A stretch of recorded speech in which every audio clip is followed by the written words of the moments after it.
रायपुर में अंबुजा मॉल के सिनेमा घर पहुंचे सीएम विष्णुदेव साय। सीएम ने देखी बलिदानी राजा गुरु बालक दास फिल्म। सीएम ने प्रदेश में फिल्म को किया टैक्स फ्री। रायपुर में सीएम विष्णुदेव साय कई गरबा समारोह में हुए शामिल।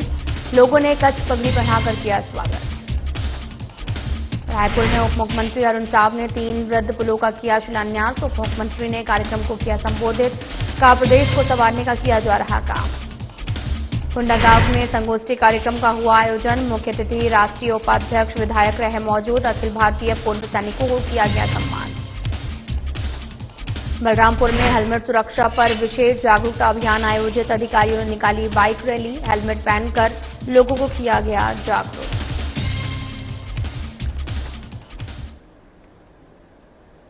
नमस्कार, मैं हूं आपके साथ अंकिता पाल। बुलेटिन की शुरुआत करते हैं। मुख्यमंत्री विष्णुदेव साय रायपुर स्थित अंबुजा मॉल के सिनेमा घर में छत्तीसगढ़ी फिल्म बलिदानी राजा गुरु बालक दास को देखने के लिए पहुंचे।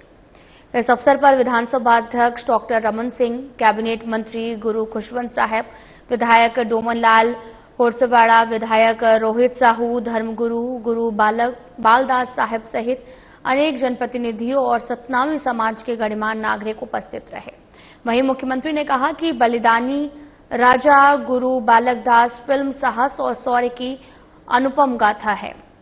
गुरु बालक दास ने अंग्रेजों एवं पिंडारियों द्वारा किसानों पर किए जा रहे अत्याचारों और भुखमरी के विरुद्ध न केवल संघर्ष किया है बल्कि समाज को संगठित करने का प्रयास किया है। इसके साथ ही मुख्यमंत्री ने फिल्म बलिदानी राजा गुरु बालक दास को छत्तीसगढ़ में टैक्स फ्री करने की घोषणा की ताकि अधिक से अधिक दर्शक इस प्रेरणादायी गाथा को देख सकें और अपने इतिहास विरासत से जुड़ सकें।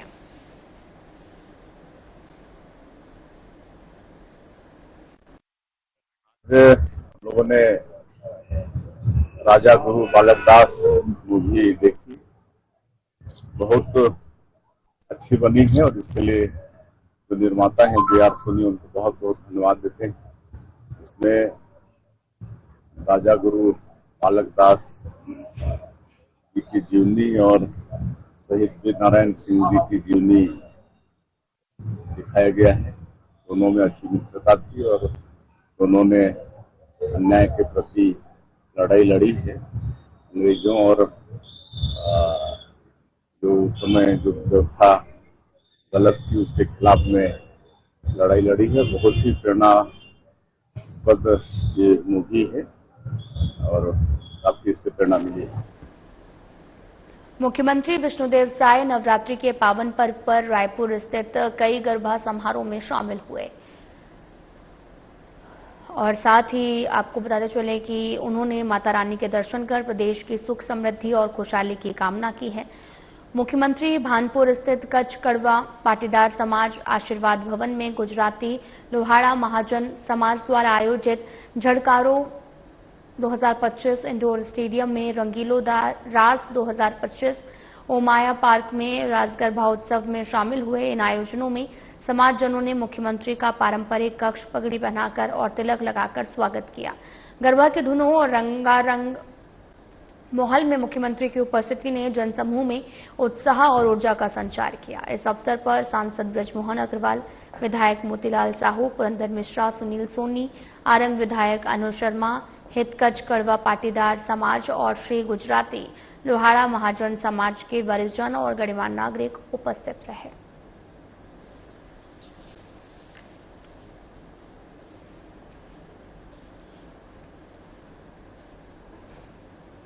नवा रायपुर अटल नगर स्थित कार्यालय का उद्घाटन मुख्यमंत्री विष्णुदेव साय करेंगे और इस महत्वपूर्ण कदम के साथ ही राज्य सरकार ने अगले 1 साल के भीतर प्रदेश के सभी 117 पंजीयन कार्यालयों को विश्व स्तरीय सुविधाओं से लैस करने का लक्ष्य रखा है। पहले चरण में 10 कार्यालयों को विकसित किया जा रहा है, जिनमें नवा रायपुर का यह स्मार्ट कार्यालय पूरी तरीके से तैयार हो चुका है। वित्त मंत्री ओपी चौधरी ने कहा कि छत्तीसगढ़ सरकार सुशासन के मूल मंत्र के साथ आगे बढ़ रही है, जिसमें नागरिक सुविधाएं हमारी सर्वोच्च प्राथमिकता है। प्रदेश में बन रहे ये नवीन स्मार्ट पंजीकरण कार्यालय भी प्रदेश सरकार की इसी प्रतिबद्धता का परिणाम है।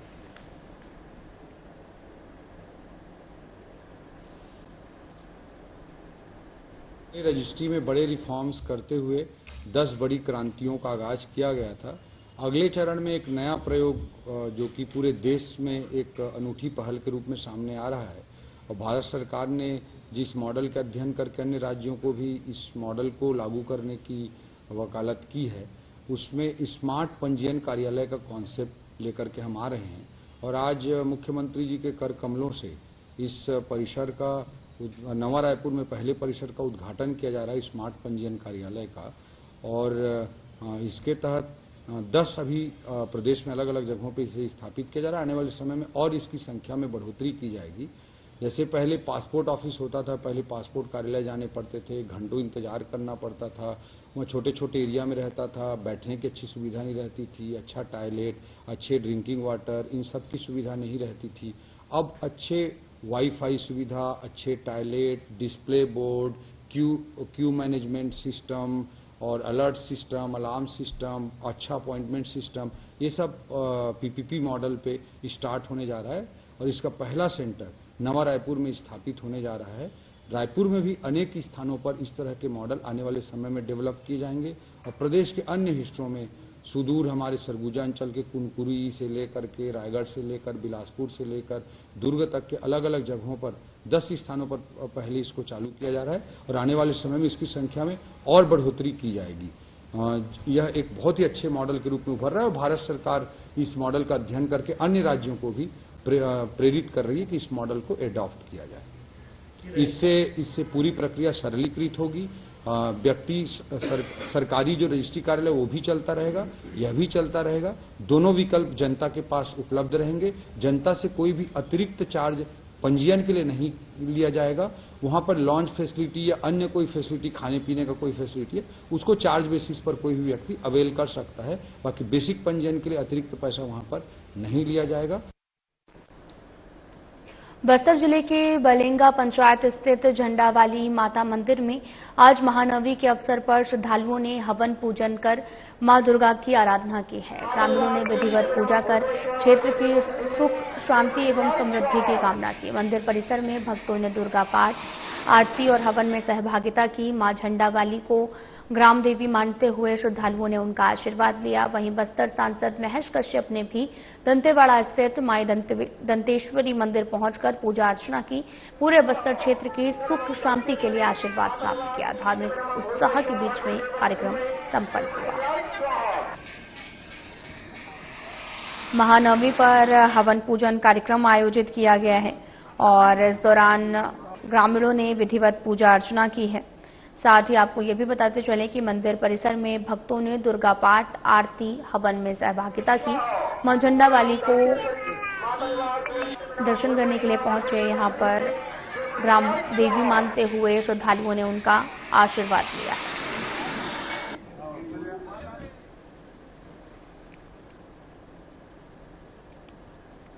प्रदेश कांग्रेस अध्यक्ष दीपक बैज ने पत्रकारों के साथ प्रेस वार्ता का आयोजन किया।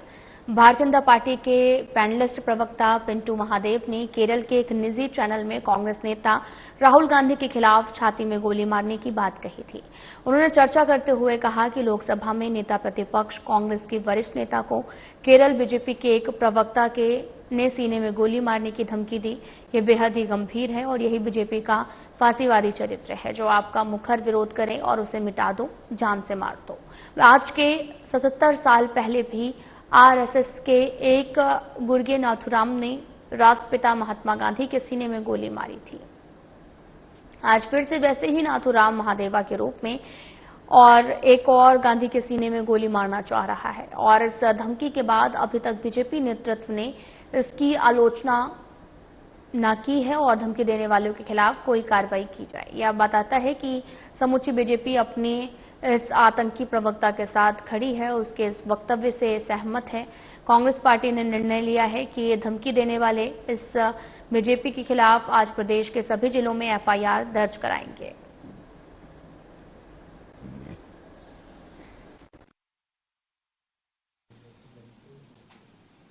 जिस तरह से कल हमारे लोकसभा के नेता विपक्ष माननीय राहुल गांधी जी को केरल भाजपा के एक प्रवक्ता ने सीने में गोली मारने की धमकी दी है। ये बेहद ही गंभीर और चिंतनीय है। इससे ये दर्शाता है कि भारतीय जनता पार्टी एक फासीवादी चरित्र की पार्टी है। जो उसका विरोध करे वो उसको जान से मारने की धमकी देना या उसको मिटाना चाहती है। आज से 77 साल पहले भी देश के राष्ट्रपिता महात्मा गांधी को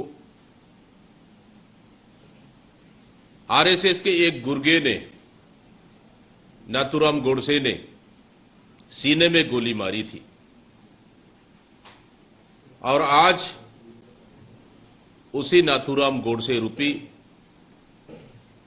केरल के भाजपा के प्रवक्ता महादेवा ने फिर से हमारे नेता माननीय राहुल गांधी जी को सीने में गोली मारने की धमकी दी है। मैं समझता हूं कि इस धमकी के बाद ना ही कोई भारतीय जनता पार्टी के नेता का कोई बयान आया, ना ही उस बयान का कोई किसी ने विरोध किया, ना ही उस बयान पे किसी ने आपत्ति दर्ज की, और ना ही उस भारतीय जनता पार्टी के नेता प्रवक्ता को किसी प्रकार की कार्रवाई की। मतलब इसका मतलब उस बयान का भारतीय जनता पार्टी समर्थन करती है और वो चाहती है कि देश में भारतीय जनता पार्टी के और उनके नेताओं का कोई विरोध न करे और वो एक हिटलरशाही वो चलाते रहे। लेकिन इस बयान का ऑल इंडिया कांग्रेस पार्टी ने गंभीरता से लिया है और लगातार जिस तरह से धमकियां आ रही है उससे कहीं न कहीं हमारे नेता माननीय राहुल गांधी जी के ऊपर कभी भी इस तरह के हमला हो सकते हैं। अगर हमला हुआ तो इसके लिए सीधा सीधा भारतीय जनता। प्रदेश कांग्रेस अध्यक्ष दीपक बैज ने कहा कि राज्य में जब से बीजेपी की सरकार बनी है छत्तीसगढ़ अवैध शराब का गढ़ बन गया है और साय सरकार शराब की काली कमाई में डूबी है। राजनांदगांव में महतवारी एक्सप्रेस का उपयोग शराब तस्करी के लिए किया जा रहा था। मुंगेली में स्कूल को अवैध शराब का डंप यार्ड बना दिया गया है। राजधानी रायपुर के तेलीबांधा, राजनांदगांव सहित प्रदेश के सभी शहरों में नकली होलोग्राम लगाकर अवैध शराब बेची जा रही है। पड़ोसी राज्यों में ओडिशा, महाराष्ट्र, झारखंड से बड़ी मात्रा में शराब लाकर प्रदेश में बेची जा रही। शराब के इस अवैध कारोबार में सरकार खुद शामिल है। सरकारी शराब दुकानों से 2 नंबर की शराब बेची जा रही है। बिना नंबर के संरक्षण के ना अवैध शराब राज्य में आ सकती है और ना ही बेची जा सकती है।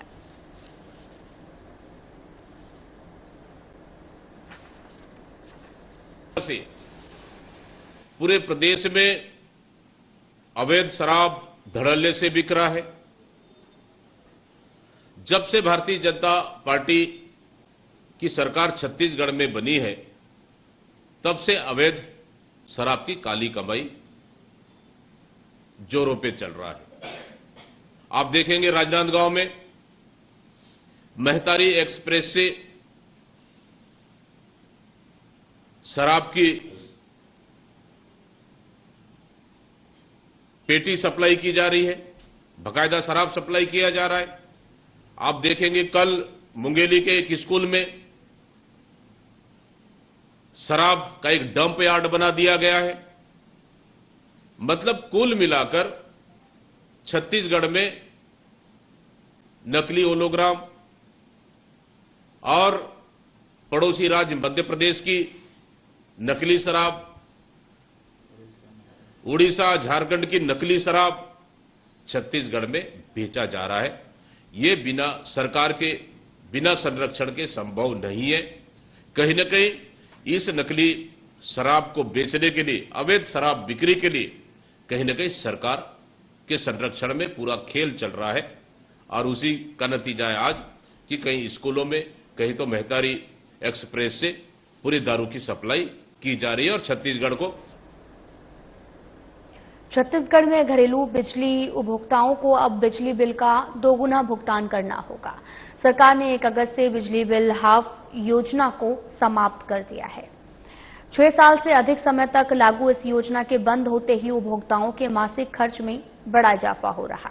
प्रदेश कांग्रेस अध्यक्ष दीपक बैज ने कहा कि बिजली के दामों में हुई बेतहाशा बढ़ोतरी के खिलाफ पूरे प्रदेश में कांग्रेस लगातार चरणबद्ध आंदोलन चला रही है और इसी के चलते चरण में 3 से 4 अक्टूबर को प्रदेश के सभी छोटे बड़े बिजली दफ्तरों में कांग्रेस जन तालाबंदी के विरोध प्रदर्शन करेंगी। सभी नेताओं, पदाधिकारियों, कार्यकर्ताओं से कहा गया है कि वे अपने नजदीकी बिजली दफ्तरों में तालाबंदी आंदोलन में शामिल हों।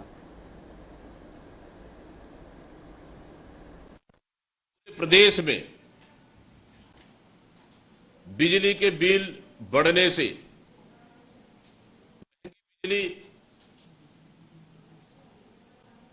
होने से प्रदेश की आम जनता परेशान है। कल मैं डोंगरगढ़ माई बमलेश्वरी के दर्शन करने के लिए हम लोग जा रहे थे। रास्ते में हमारे कार्यकर्ताओं ने स्वागत किए। उनको पता चला कि प्रदेश कांग्रेस के अध्यक्ष आ रहे हैं, तो आसपास के हमारे कुछ माताएं, उनको राजनीति से कोई मतलब नहीं है, वो आके मुझसे संवाद कर रहे थे कि हमारा घर का बिजली बिल बढ़ गया है। मैंने पूछा उनसे, पहले कितना आता था? 2 महीना पहले 200 रुपए आता था और आज 700 से 800 रुपए आ रहा है, मतलब 2 से 3 गुना बढ़ गया। इस महंगी बिजली से परेशान है और वो चाह रहे हैं, और उनका कहना भी है कि एक तरफ मेहतारी बंधन दे रहे हैं और दूसरी तरफ महंगी बिजली से हमारे पैसा वसूल रहे हैं।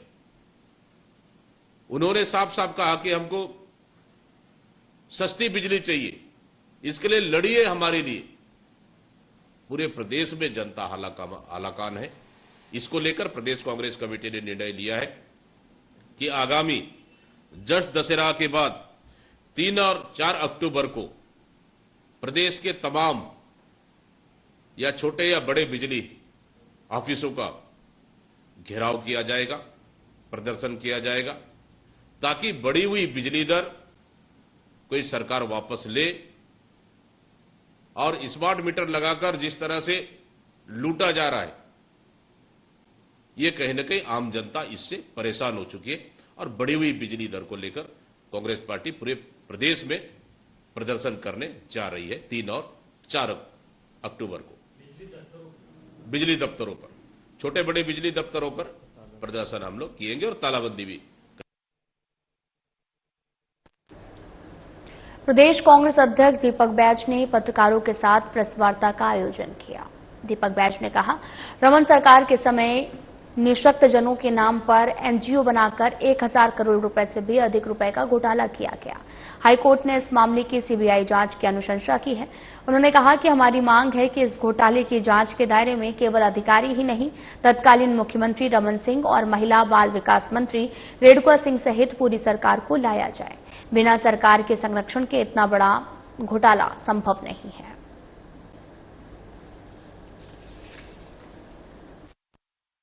पिछले दिनों प्रदेश में एक बड़ा सुर्खियां बटोर रही है कि निःशक्त जन के घोटाले लगभग 1000 करोड़ रुपए। ये पिछले 15 साल की रमन सरकार के समय का ही घोटाला है और एक एनजीओ बनाकर सुनियोजित ढंग से 1000 करोड़ रुपए का घोटाला किया जा रहा था और इसमें सिर्फ अधिकारी को ही लपेटा जा रहा है। मैं समझता हूं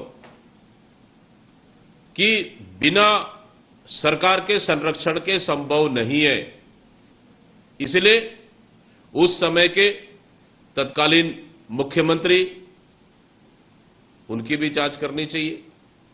उस समय के तत्कालीन महिला बाल विकास मंत्री, उनको भी जांच के दायरे में लाना चाहिए, क्योंकि ये बड़ा घोटाला है और वैसे भी 15 साल घोटालों का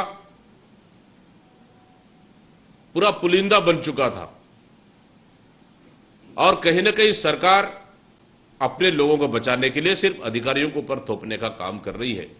इसलिए सरकार के नुमाइंदों को भी, पूर्व मुख्यमंत्री और तत्कालीन महिला बाल विकास मंत्रियों की भी जांच। उप मुख्यमंत्री और लोक निर्माण मंत्री अरुण साव ने रायपुर के रिंग रोड हीरापुर चौक में 117 करोड़ रुपए से भी अधिक की लागत से बनने वाले 3 वृद्ध पुलों का शिलान्यास किया है। वहीं कार्यक्रम को संबोधित करते हुए उप मुख्यमंत्री अरुण साव ने कहा, मुख्यमंत्री विष्णुदेव साय के नेतृत्व में हमारी सरकार अटल निर्माण वर्ष मना रही है। हमने बनाया है, हम ही संभालेंगे। इस संकल्प के साथ लगातार प्रदेशवासियों के हित में जन कल्याणकारी योजनाओं को धरातल पर ला रहे हैं और साथ ही रायपुर को संवारने का काम लगातार कर रहे हैं। इस दौरान कार्यक्रम में सांसद ब्रजमोहन अग्रवाल, विधायक राजेश मूणत, विधायक मोतीलाल साहू और महापौर मीनल चौबे ने मौजूद रहे हैं।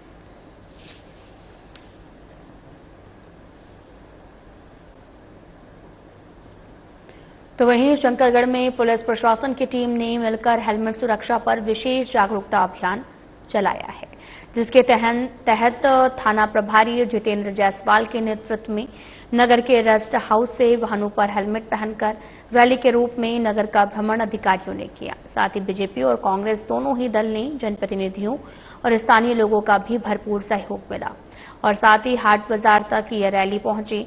यहां आम सभा करके लोगों को पुलिस प्रशासन की टीम ने हेलमेट के प्रति लोगों को जागरूक किया। इस दौरान एसडीएम अनमोल विवेक टोपो ने कहा कि जनता के बीच संदेश देने के लिए यह कार्यक्रम किया गया था और एसडीपीओपी इमानुएल लाकड़ा ने शंकरगढ़ पुलिस के इस कार्यक्रम की सराहना करते हुए नियम का पालन करने की अपील की है। ये एक अवेयरनेस रिलेटेड कार्यक्रम था जिसको मुख्यतः हमारे यहाँ की पुलिस ने इसका पुलिस विभाग के द्वारा आयोजित था, जिसमें पुलिस और प्रशासन के सभी लोगों ने भाग लिया है और इसमें सबसे अच्छी बात ये रही कि हमारे यहाँ की सभी पार्टियों से और यहाँ के वरिष्ठ नागरिक जो है उपस्थित होकर उन्होंने आह्वान किया कि वो जनता के बीच में ये मैसेज भेजेंगे कि बिना हेलमेट के पेट्रोल उनको नहीं मिलेगा और जब भी वो सड़क पर उतरे तो हेलमेट अवश्य पहने और साथ में कभी भी ड्रिंक एंड ड्राइव ना करें।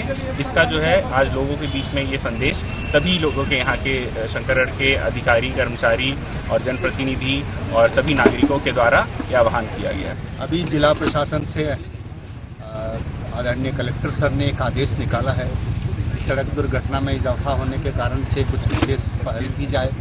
प्रशासन के द्वारा उन्होंने एक आदेश निकाला है कि जो भी व्यक्ति जो मोटरसाइकिल से यदि पेट्रोल टंकी जाएगा तो हेलमेट पहन के नहीं जाएगा, उन्हें पेट्रोल नहीं दी जाएगी। हमारा मकसद 1 अक्टूबर से जो आदेशानुसार की जानी है इसे क्रियान्वयन करना है। इससे पहले कि आज हाट बाजार का दिन खास शंकरगढ़ में था, इसको लेकर थाना प्रभारी ने जनप्रतिनिधियों से, समस्त विभाग के अधिकारियों से समन्वय कर आज के इस कार्यक्रम को उन्होंने एक मोटरसाइकिल रैली के रूप में हाट तक ले आकर यहां बसना में विधायक संपत अग्रवाल ने पेंशन भवन का लोकार्पण किया।